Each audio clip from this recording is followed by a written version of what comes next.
Olha, se você acha que cultura é coisa para as grandes empresas, senta aqui que nós vamos conversar agora. Cultura é o instrumento de gestão das pequenas e médias empresas também. Mônica, cultura é algo que só importa para grandes empresas ou o pequeno e médio empreendedor também precisa se preocupar com esse assunto? Eu acho que é o contrário. Eu acho que normalmente a grande empresa, ela tem as vantagens, às vezes um pacote de benefícios robustos, né? Ela tem as vantagens, mas ela não tem aquilo que o pequeno tem, que é a capacidade de você construir uma cultura aconchegante, uma cultura que faz com que as pessoas se sintam bem, que faz com que você, quando você é pequeno, você consegue ser muito mais maleável em relação à cultura. E aí você pode ser muito mais intencional.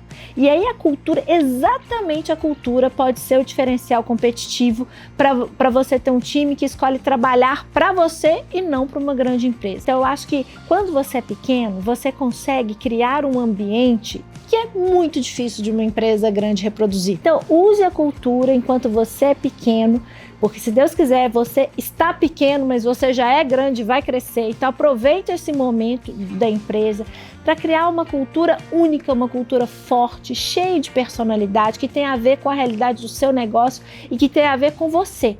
Né? Com certeza você consegue, enquanto um pequeno empreendedor, criar um ambiente propício, agradável, para fazer com que essas pessoas se sintam bem, se sintam acolhidas e queiram ficar. Cultura, para mim, para pequenas e médias empresas, é um diferencial competitivo. Não abra mão dele.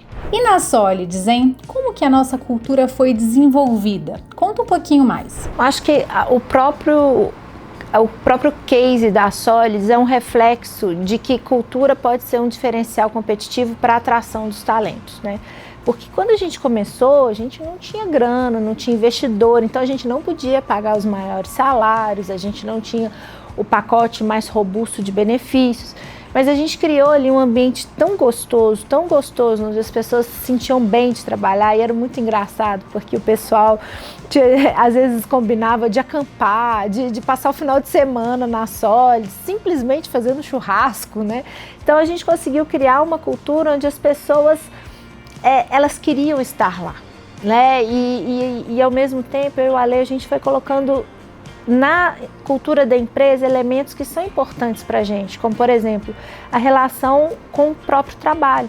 Né? Nós sempre acreditamos que o trabalho, tudo que eu e o Ale construímos ao longo da vida, as coisas vieram pelo trabalho, né? Então trazer isso para a Solids e passar que, olha, trabalho é bênção, trabalho é lugar de oportunidade, trabalho é lugar de crescimento, e crescimento profissional, crescimento social, né? Em termos de relacionamento, todas as dimensões da vida, né? Isso é uma coisa muito forte que a gente colocou na cultura da Solids desde o início, porque essa era a realidade que a gente vivia, e isso permanece até hoje, né? Então a gente tem, engraçado que alguns elementos ao longo do tempo eles permaneceram, outros eles precisaram se modificar, porque tem isso, às vezes os traços de cultura que te fazem crescer nos primeiros anos, eles podem te destruir nos anos seguintes. Então você, enquanto líder, você tem que ter essa clareza, essa capacidade de leitura de aquilo que me trouxe até aqui não necessariamente é o que vai me trazer no futuro. Então eu tenho que ter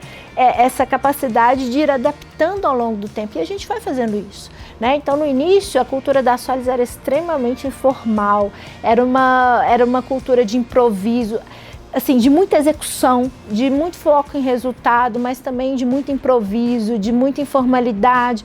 E ao longo do tempo a gente foi percebendo que essa informalidade, com a companhia crescendo, ela ia se tornar um problema. Então a gente aos poucos foi tratando de diminuindo e tirando esses traços de informalidade, mas ao mesmo tempo batalhando muito para deixar tudo simples, né? Então fica a simplicidade, mas a informalidade já não cabe mais. A questão da capacidade de execução, isso tinha no início e foi melhorando ao longo do tempo e ficando cada vez mais forte. Então hoje o foco na execução é muito mais forte do que era lá no início. No início isso era um pouco tímido e foi crescendo e se fortalecendo ao longo do tempo. O que eu quero trazer para você é a gestão da cultura, ela é viva. né? Então tudo bem você não ter um manual de cultura, tudo bem você não ter uma estrutura formal, mas entenda que a cultura é um instrumento de gestão e que o tempo todo você vai colocar e tirar elementos. E quais elementos você tira e quais elementos você coloca? Você coloca os elementos que vão te fazer crescer nos próximos anos e você tira aqueles elementos que foram benéficos até então, mas que daqui para frente vão te trazer problema. Pode se tornar um gargalo de crescimento. Então, essa a cultura ela é um instrumento de gestão do empreendedor. Quer descomplicar sua gestão e aprender coisas práticas? Ative o sininho e se inscreva no canal.